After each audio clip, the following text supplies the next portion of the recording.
Hello and welcome to the Polygamer podcast, where we explore issues of equality and diversity in the gaming industry. My name is Ken Gagney, and I am your host. As Polygamer airs every other week, this will be the last episode before PAX Prime, which you should totally be at, unlike me, who won't be, unfortunately. I'm Boston-based, so I tend to go to PAX East. But if you're at PAX Prime and you want to explore issues of equality and diversity, oh my gosh, you have like half a dozen panels to choose from. Here's a small listing of which ones you should check out. Friendly Fire on the Diversity Battlefield, hosted by Benjamin Williams, who put me in touch with Tifa Robles, who was on my own PAX East panel. Creating Diversity Playgroups by Tifa Robles. Awesome. Not My Problem, Why Everyone Has a Role in Promoting Equality. Top Women Game Characters of All Time by AJ Glasser, formerly of GamePro. And also Women in Game Development, We Have the Best Job Ever. And Women Surviving and Thriving in Games Media. That's just a short sample of the panels that are going to be out there. I know there are more, but the PAX schedule search function is broken, so those are the only ones I can find. If you want to check out some other resources for equality and diversity, there are some podcasts I recommend. Polygamer, that's this one, obviously. But we also have an audio edition. Did you know that? You can listen to this show on iTunes. In case you don't want to glue your eyeballs to the YouTube video for an hour, you can download the MP3 and listen to it while you're cooking, driving, cleaning, jogging, whatever you want.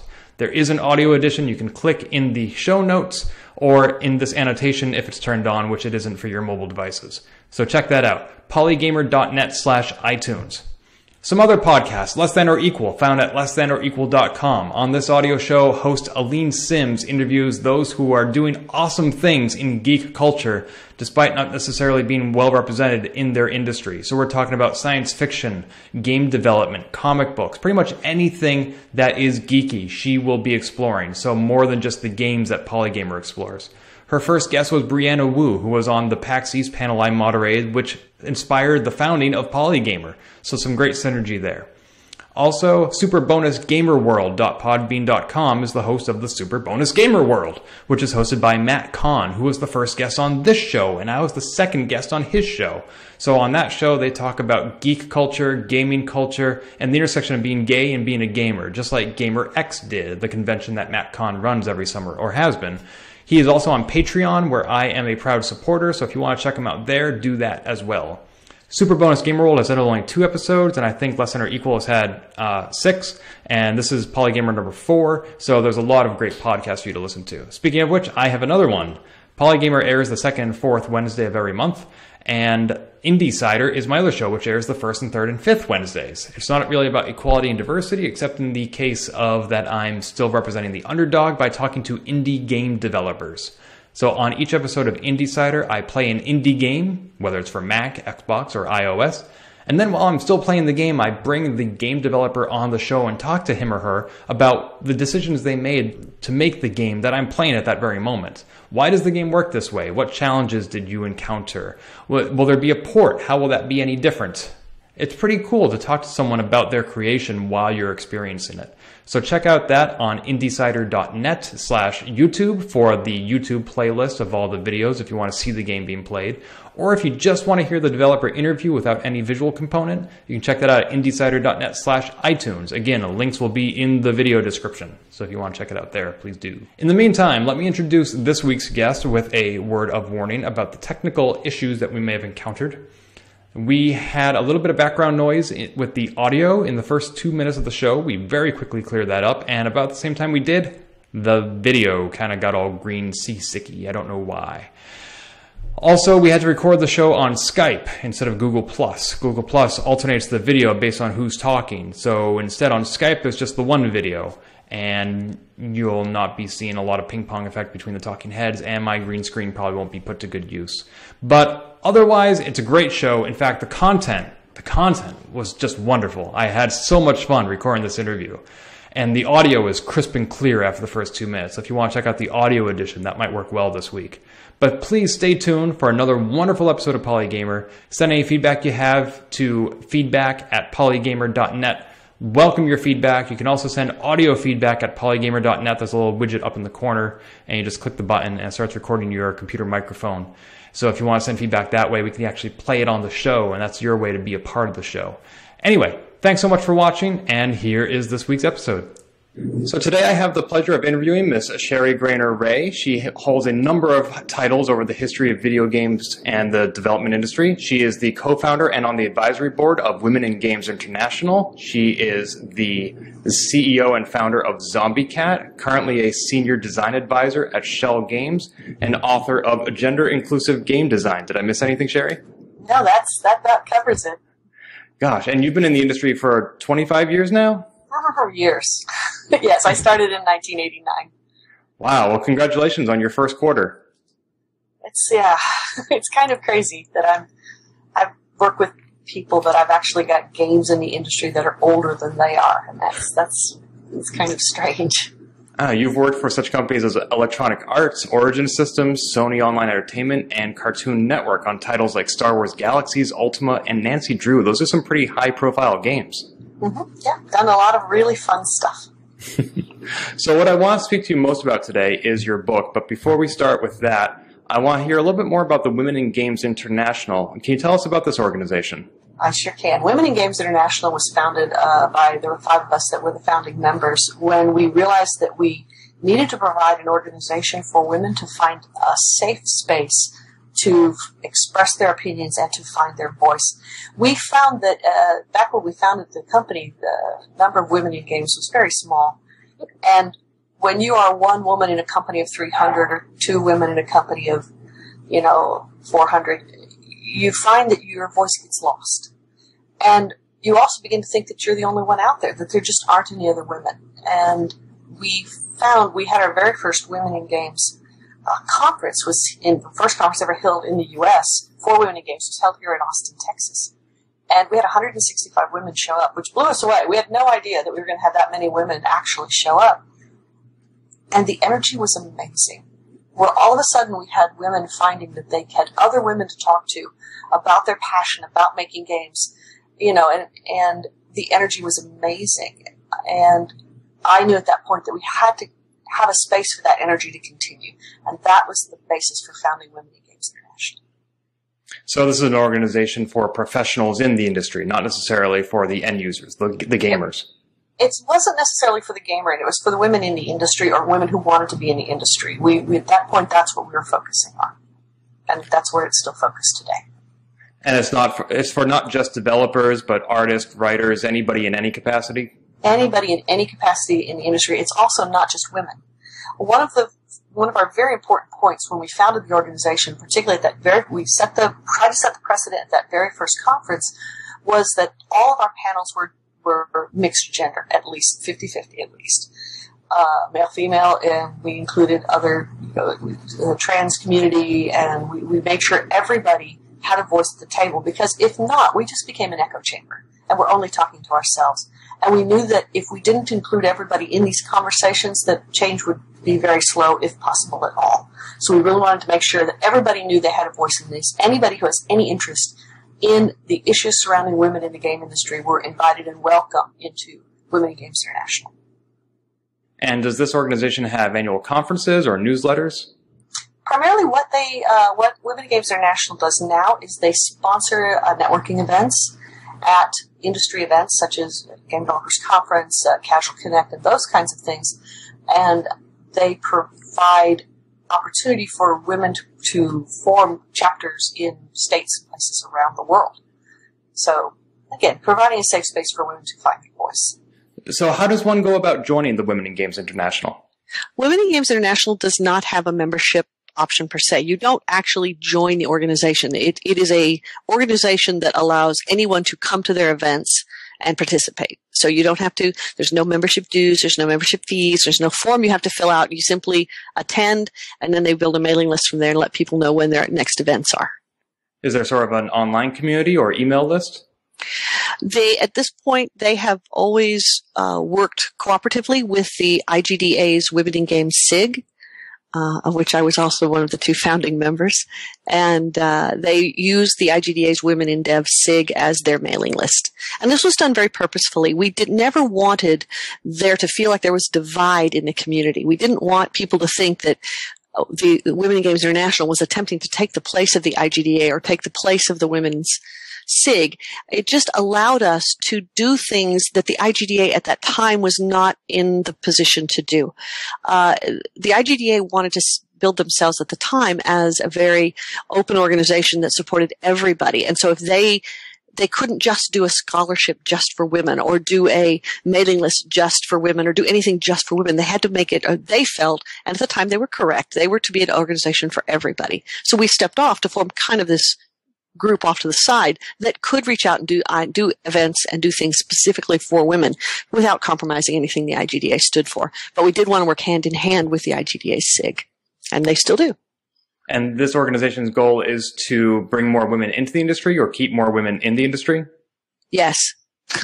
All these things. It's all of the above. As I said, it's a place it really is to give women a safe place to have their voice and to find their voice and to understand that they're not the only one out there doing this, not the only one out there dealing with any of these issues. It also has a tremendous mentoring ability.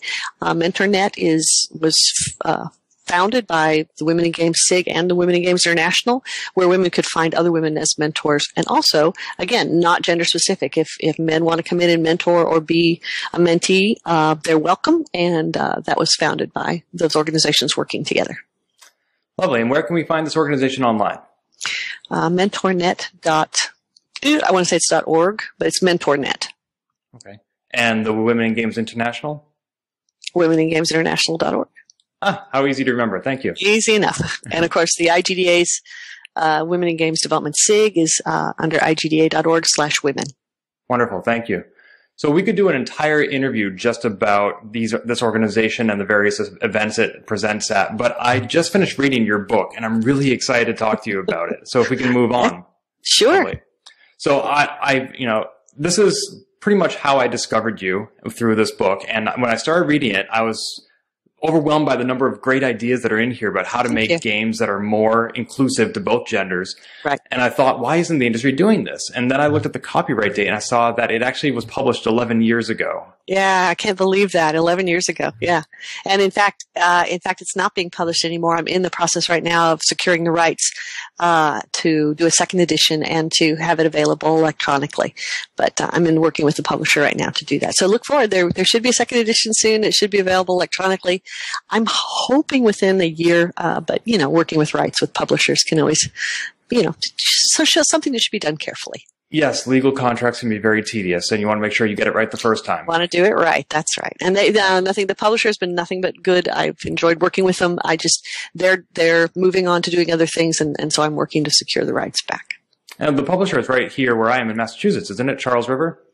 They were bought by Cengage. And so they're now part of Cengage, and Cengage is going through a transformation right now, too. So it's a lot of things going on. I don't have any more details than that. I just know there's a lot of things going on with them. I have several colleagues at Cengage. I'd offer to help, but I think I would probably just make things worse. Yeah, I think it's just one of those things. We'll let the legal people handle it. And like I said, it's not anything contentious. We've had nothing but a good relationship. It's just they're going through some transformations, and so I want to get the rights back and move on. I think it's time to do a second edition. I think enough has changed in the industry. And there's things like when that book came out, MMOs were not, there's no talk about MMOs in there because there weren't really any big MMOs, or there really wasn't any data yet from the MMO world. And Nikki stuff wasn't done, and so it was just beginning to be done. And so, there's a whole bunch about MMOs. And of course, casual and social games. I mean, you can just write a whole book on women in casual social games alone, and it's not in there. So I want to make sure some of that stuff is covered, and I want to do some interviews with some women who have since gone on and done some additional work past what I had done, which is just really exciting to me.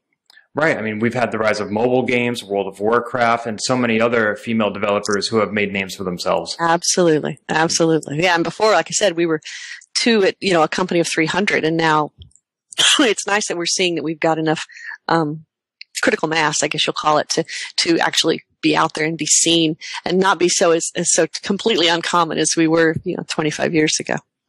So when this book came out, there was no Facebook, there was no Twitter, social media didn't really exist. Nope. What sort of response did you get from the community to this book? Well, there's two. If you go up to Amazon and take a look at it, you can see the beginnings of some of the kickback that we get today in social media.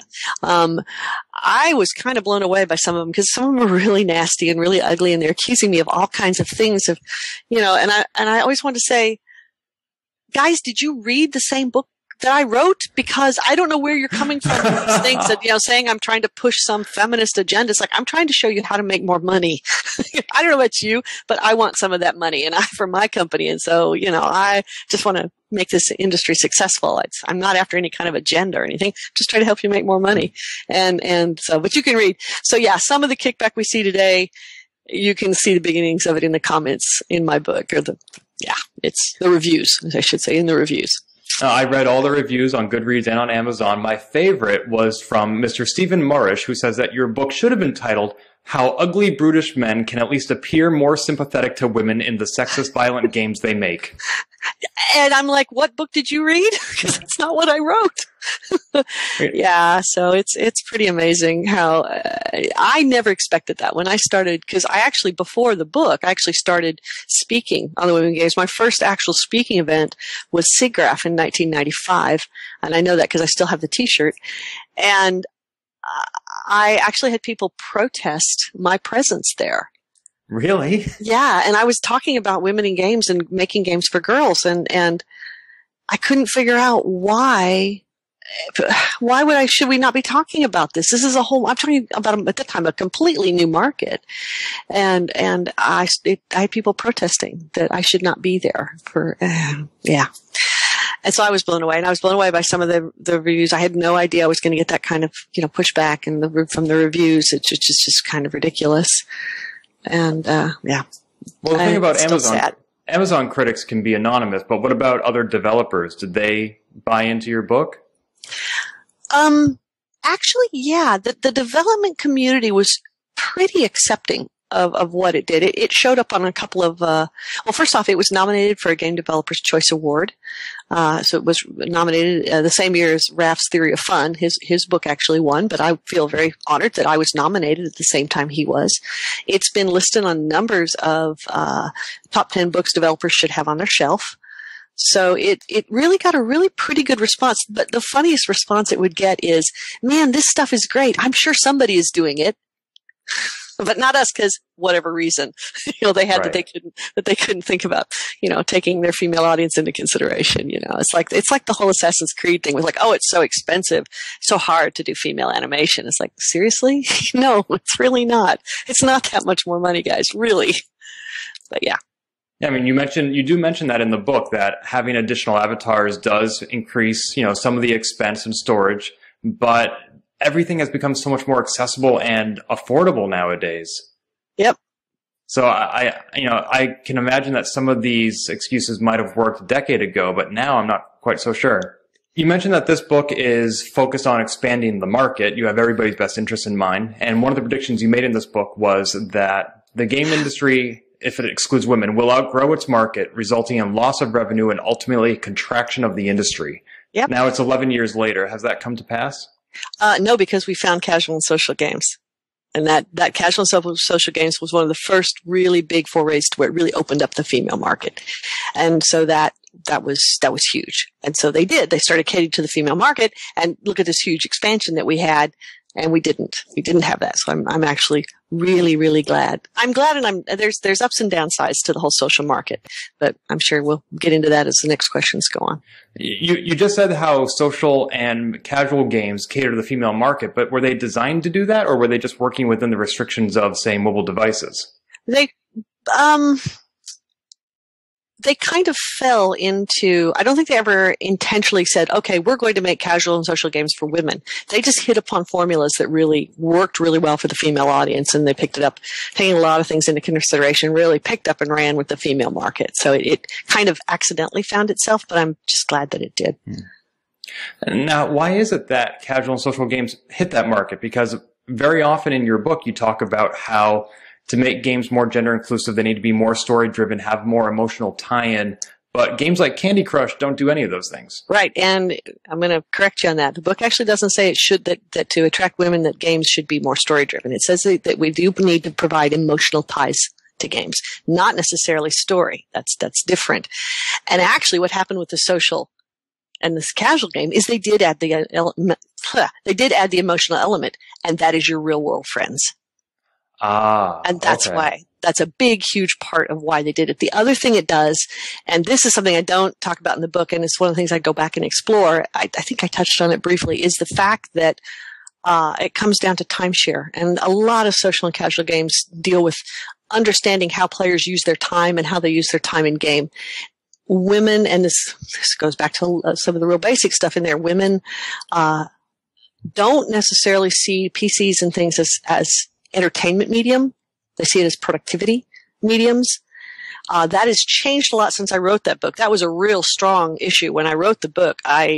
Women looked at computers, and if I said, do you want to play, what kind of game would you play on your computer? They'd look at me and say, I work on one of those all day. Why would I want to go home and play a game on it? I might as well have been asking them if they wanted to play a game on their microwave or their 10 key. But that's different now. We're starting to see a change in there, but we still have the problem that women still carry the majority of the housework and childcare work.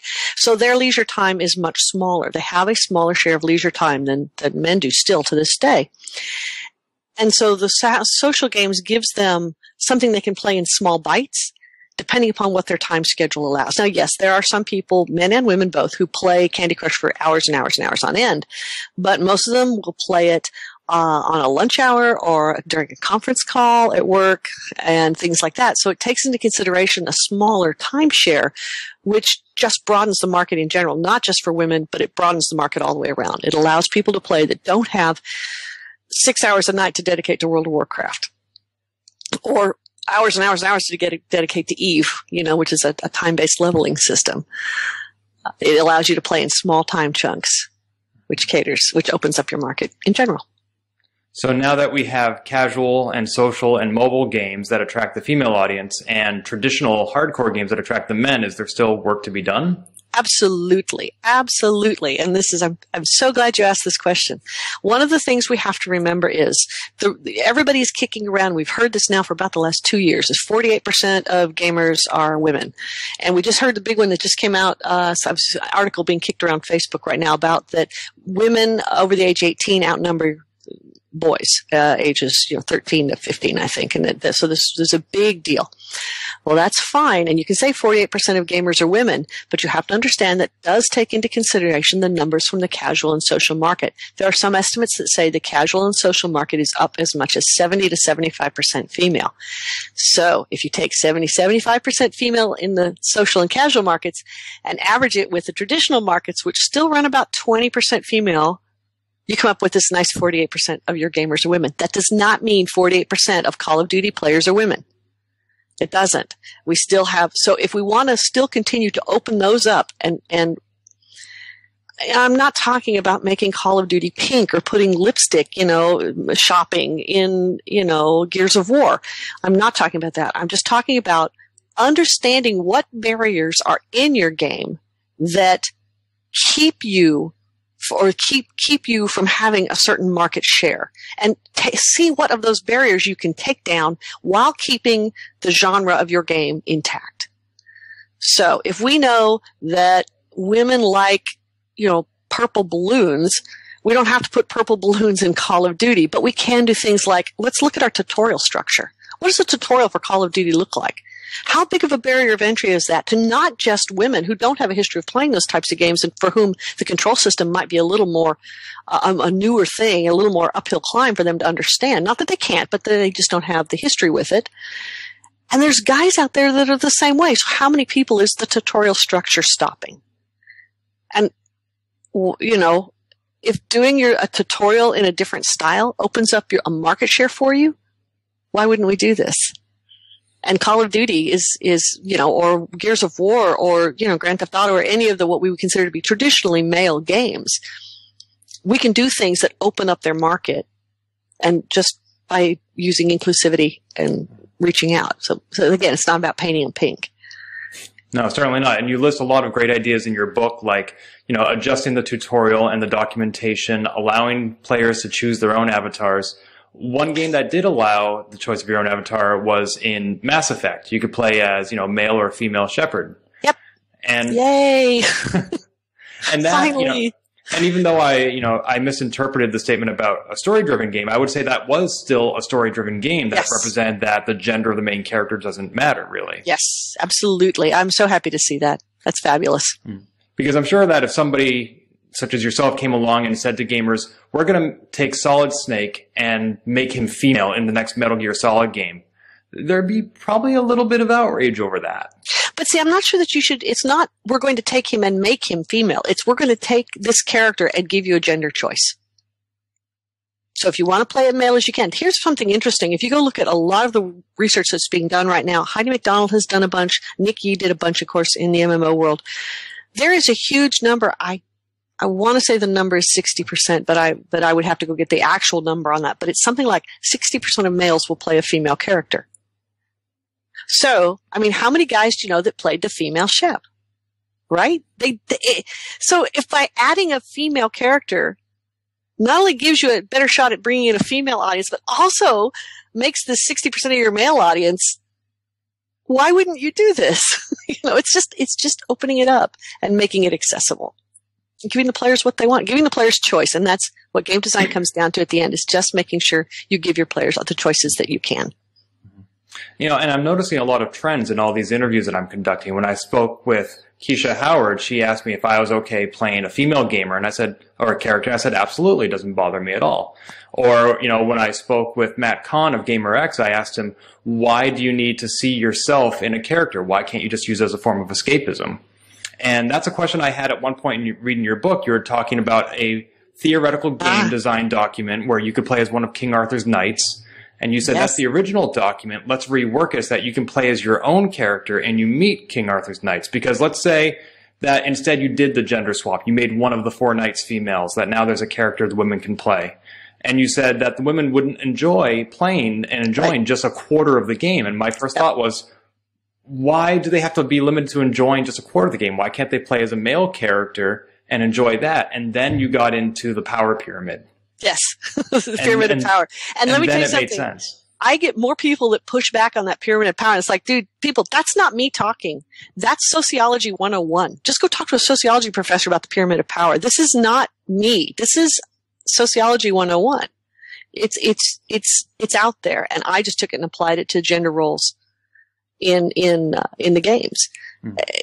And there's so much documentation now. What I really love is there's so much documentation now that I didn't have back when I wrote this. Nikki's work, Heidi's work, so many of these works that will show you up front, just women do not choose to play male characters. They just don't do it. Mm-hmm. Of course there's a percentage that do. Of course, the bigger percentage doesn't. They just don't play it. And so if they just take their money and they leave. I'm like, no, stay in my game, play my game. If all I have to do is make a female Shep to get you to stay and play in my game, and I get your money, why would I not do this? When you just mentioned how, this book isn't necessarily you talking, this is Sociology 101, and that's actually one of the things I loved about this book, because there's been so much talk about the gender divide in games online, and very often that those narratives are very personal and very emotional, and there's definitely a place for that, and those are very valid experiences. But this book, it just felt so much more factual to me, and certainly there is a personal stake in this matter, but it didn't feel like you talking. It felt academic, and it was such a nice change from everything else I've seen and read, and especially in that it was also hard copy, so I could read this without having to scroll down to the bottom and look at the comments. Right, exactly. It really was designed as a book for developers who want to expand their market. And it came from the fact that I was seeing our industry make mistakes that was cutting off money that we could be getting. And I'm like, it sounds terribly mercenary, but it's like, I love my job. I want to keep my job. I want other people to be able to have this job. And to do that, we've got to keep our markets growing and expanding. Why wouldn't you do this? And then I get so much pushback. Oh, I'm sure somebody's doing it. We can't do this because of whatever reason they come up with that they can't do it. And I'm like, but it's money. We're talking about survival of your company, survival of this industry. And all you have to do is change your tutorial structure or reevaluate your, punishment and reward cycles. That's all I was talking about. It never was intended to be any kind of a treatise on the place of women in the industry at all. It really was designed to help developers open up their markets and make better games. And yet for some male gamers, they do nonetheless feel threatened, like you're trying to take away their favorite toys. Boy, howdy, they sure do. things that have been said and things that have been done. I mean, I don't have it near as bad as some of the women who are just coming out today, and some of the stuff that's happening where the attacks are just as vicious as anything I've ever seen. But I just don't understand that. What, we're not trying. We just want to play. We just want to play the games, make it where we can enjoy the games. I'm not asking you to, add lipstick shopping to, Call of Duty or something. I'm not. Just asking you, do you want to make more money? Well, here's a way you can do it. Now, you mentioned some of the, vicious online attacks that occur nowadays, and that's actually something you tangentially address in your book, where there was a study about online education and forums and message boards, and how the male students tended to crowd out the female students. Yes. And I see that in my own demographics. My YouTube channel is, 85 to 90% male, even though the games I'm playing, like Super Mario Brothers, is a far cry from Far Cry. Right. And yes, it's an attempt to silence. And as I said, in this, the research was done by Phoenix University Online. And when they first started, they thought that having message boards would level the playing field, that online education would level the playing field. And they found that it actually didn't, because the conversations in their chat rooms and in their forums took a nasty bend when the male students attempted to, like you say, crowd out or silence the female voices, and they did it using sexual humor. And now we've graduated to sexual violence, the threats of sexual violence. And it's an attempt to silence the voice. It really is. It's nothing more than that. It's an attempt to silence the female voice.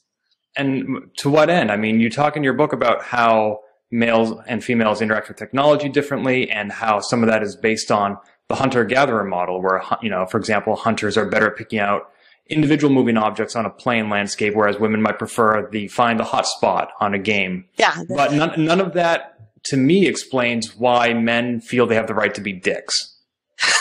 I have yet to figure that out myself. I don't really, I'm just blown away at every time. Like I said, it's like, are you guys really listening to what's being said here? Or did you just, listen to some other voice in your head that somehow told you were being threatened? And I don't understand the threat, because it's like, we just want to play too, and we just want to make more money selling more games. And yet somehow it's this, of course, it does, a lot of it comes from the player base who don't, they don't benefit from selling more games. They're the player base, and they seem to get very, very upset when it's, when girls want into the clubhouse. And it's baffling to me. I have never understood it.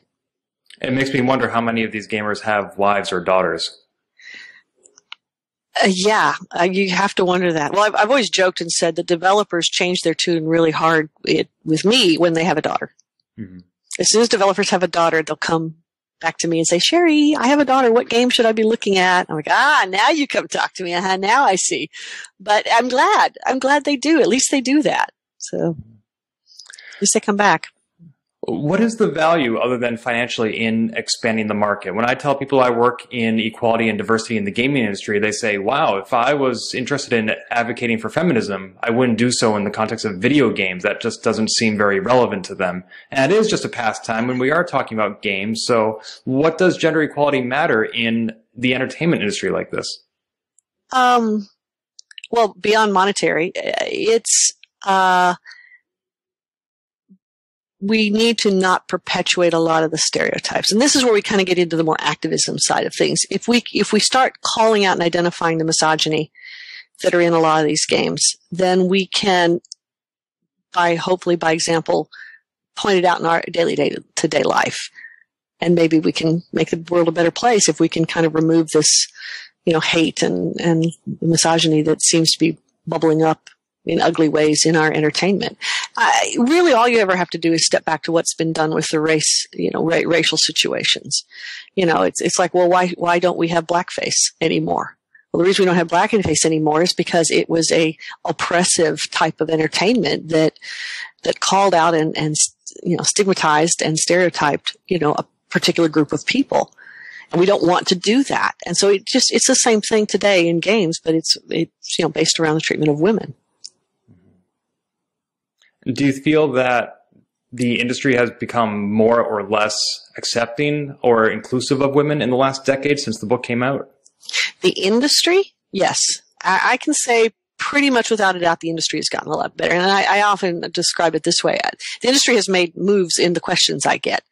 The first questions I used to get in this were, why are you even doing this? Women don't play games. You're tilting at windmills here. There's no women that play games. And then we had Barbie Fashion Designer come out and sold 600,000 units right, off the blocks. And suddenly everybody was going, oh, hey, we want some of that. How do we make games? How do we make games for women? And then it kind of moved into, okay, how do we hire women? How do we hire women? And so it's kind of been this evolution. And we're still in this, how do we hire more women? And now it's how do we find qualified women, and how do we make sure that, we have as broad a candidate pool as possible when we're hiring. And that's really been nice to see that evolution, because in the beginning, we really were fighting the women don't play computer games, which I say this now to when I speak to student groups and stuff, and they just look at me like I'm talking about World War II or something. They cannot imagine a world where anybody would say women don't play computer games, but it was a real, honest opinion. The industry held that the women didn't play games. And, well, we've since, of course, proven that it's not true.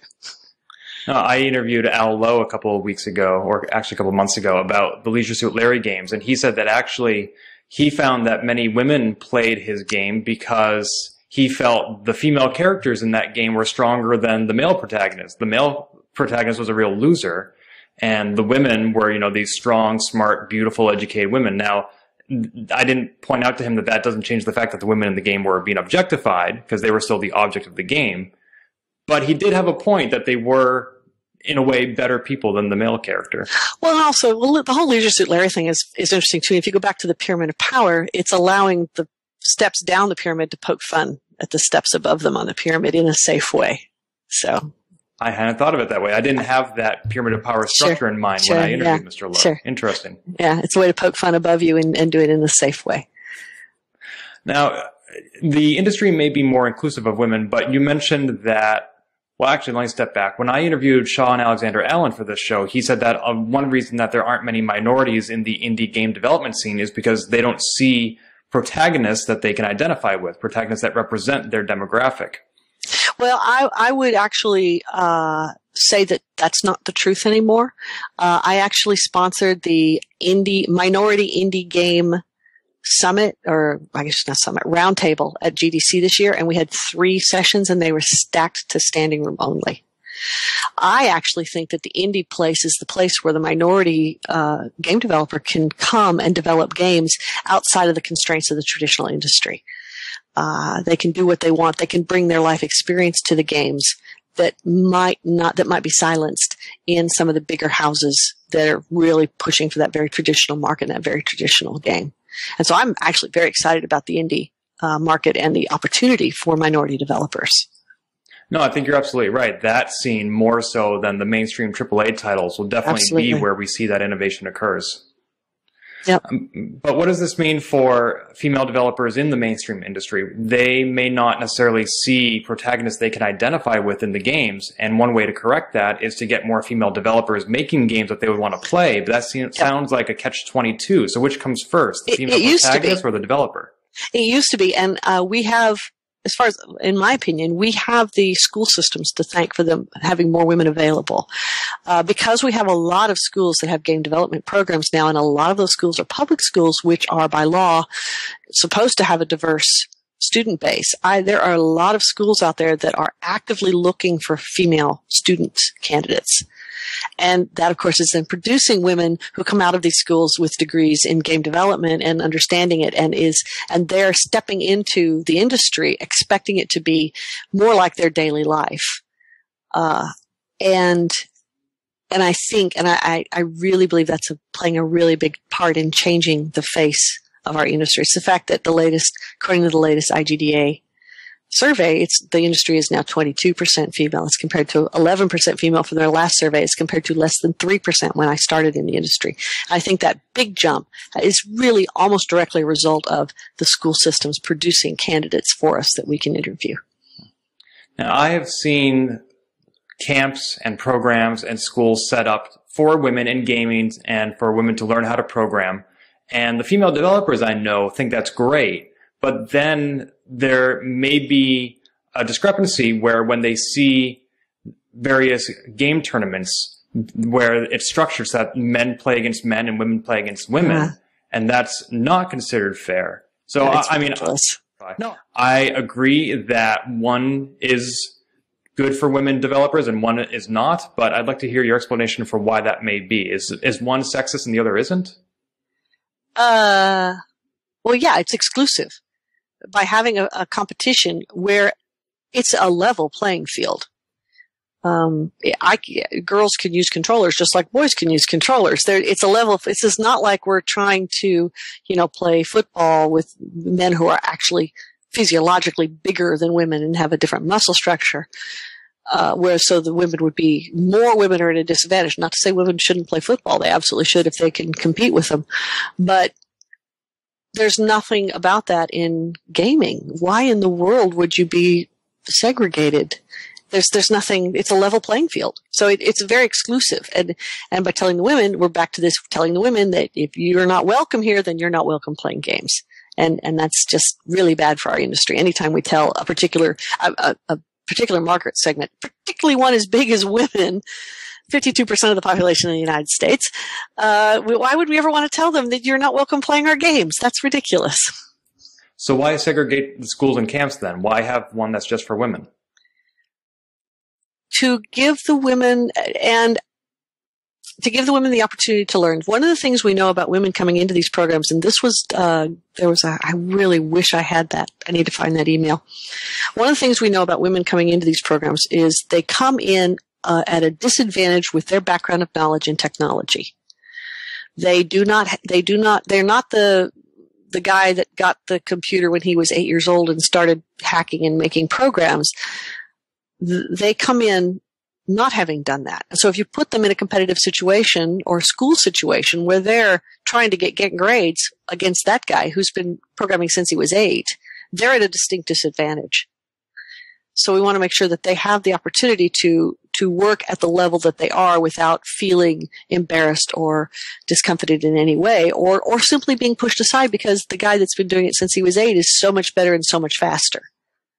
We want to give them the opportunity to do that. We also want to give them, it's much like our Women in Games conferences, we want to give them the opportunity to find their voice. And particularly in a subject like this where it is a very strongly male-dominated area, this gives them the opportunity to find their voice and to find their courage to be able to step up and make the things and do the things that they want to do and try and experiment with the different roles on the teams and things. So I like the concepts of camps. Now, if they were the only camps out there and they were the only camps available were camps for women, I would say, no, that's not right. It needs to be, more open. I'd like to see the general camps do a lot more reaching out to female participants, that might be candidates to participate in it, really reaching out and trying to diversify the gender of their campers. We'll see what they do about that.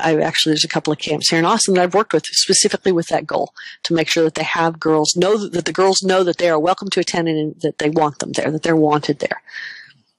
So it's okay to have a women's only environment as long as it's their choice to participate. Correct. Exactly.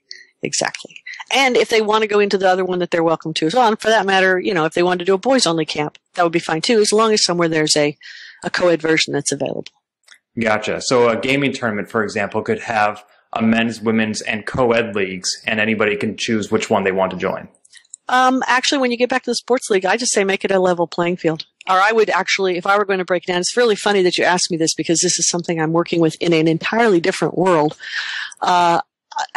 You can break it down in other ways. Years of experience, how long have you been playing, number of tournaments you've attended, number of tournaments you've won. If you've won so many tournaments, then you're in the A division, whereas if you haven't, you're in the B division, or you're in the green division versus the purple division. I mean, don't rank it so that people are playing against people of a level skill.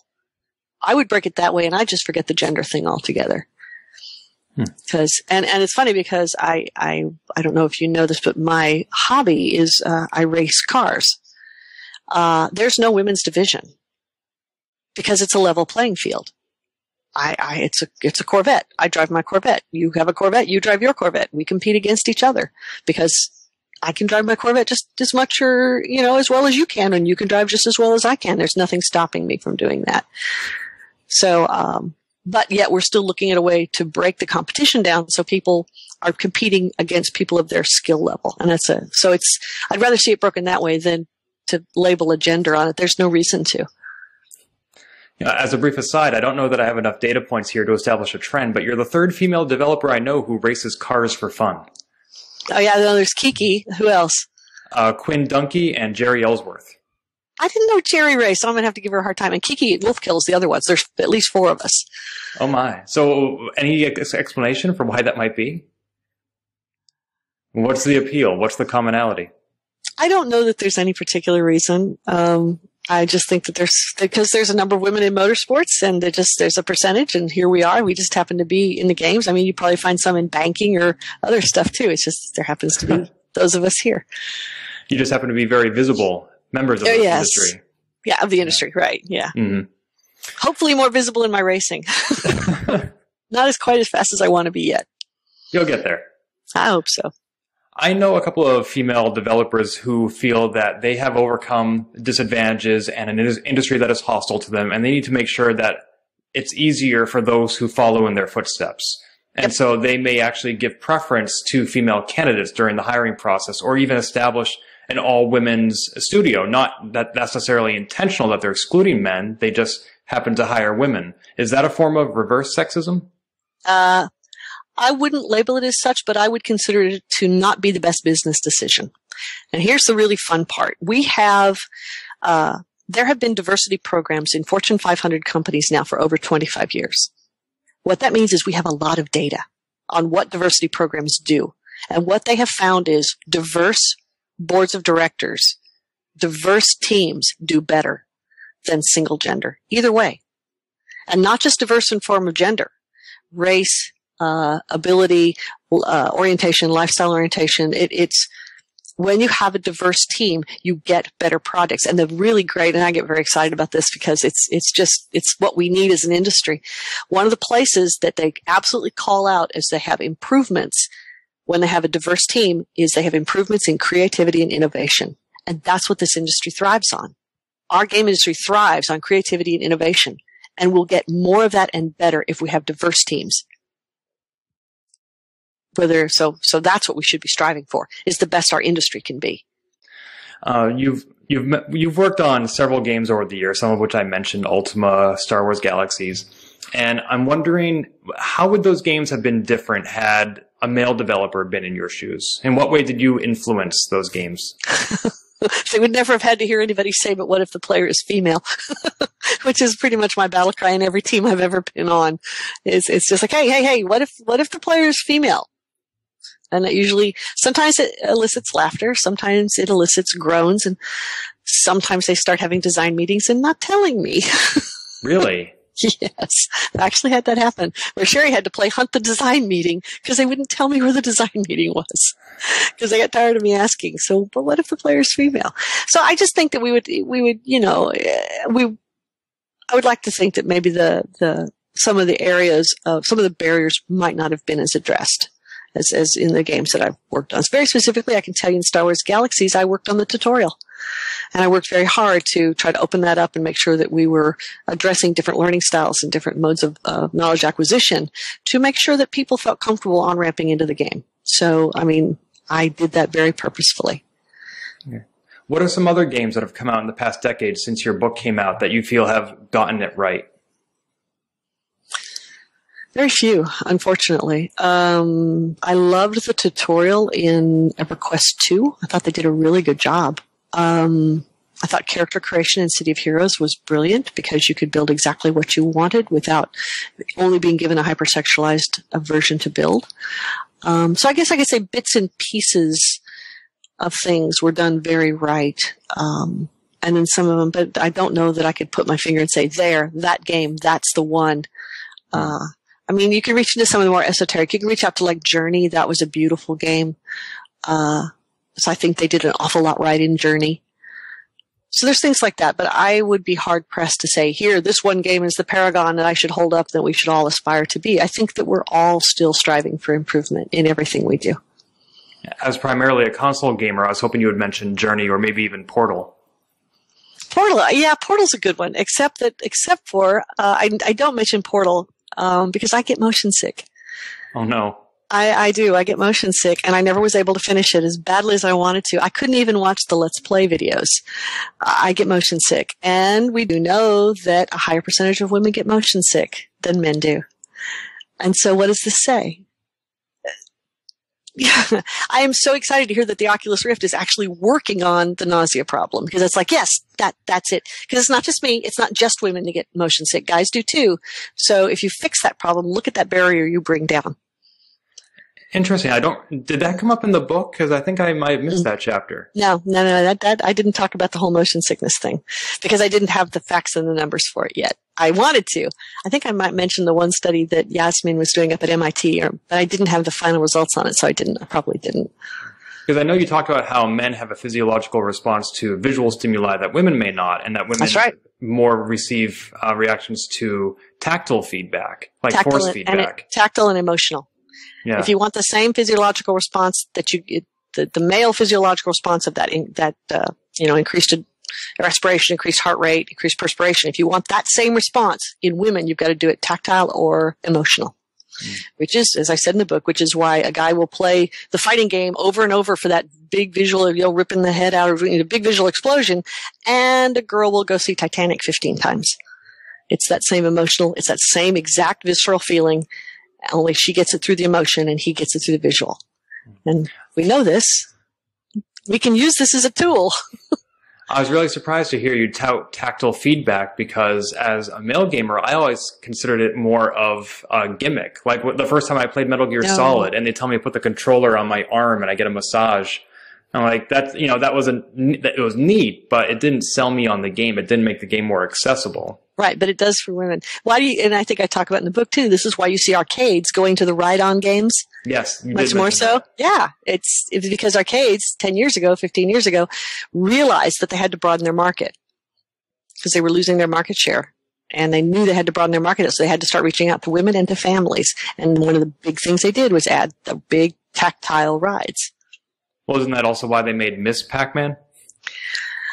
That's a whole long story. That's a whole long story for a whole nother discussion. But that's one of the stories, yes. Yeah, just slap a bow on it, right? That's right. Mm-hmm. There's a whole lot more different in Ms. Pac-Man than just the bow. Mm-hmm. Yeah. I think, actually, Anita Sarkeesian may have done a whole video about that. Yes, I think she did. Mm-hmm.